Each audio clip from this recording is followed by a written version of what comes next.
sobrang naapektuhan ng hanap buhay po namin ng mga bangkero dahil po walang-wala po talagang turista ngayon gawa ng pandemya po.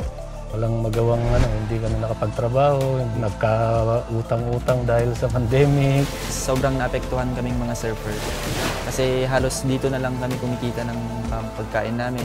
Ang mas lalo pong naapektuhan is yung mga vendors natin, kabalyeros and tricycle driver. But in the good faith of our government, mayroon naman po silang ibinigay na ayuda.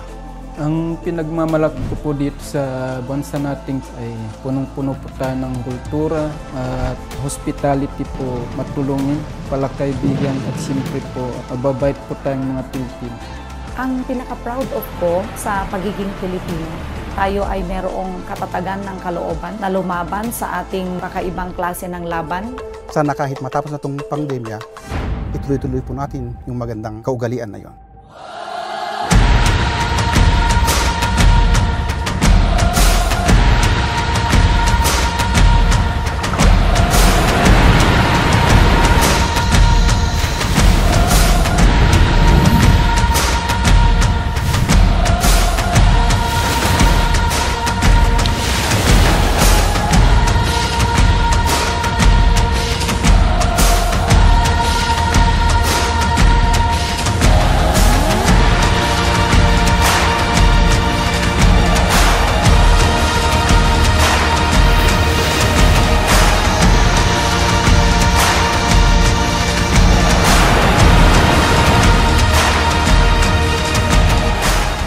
Pag natapos siguro itong pandemya na to, unti-unti muling sisiglang Pilipinas para sa turismo po.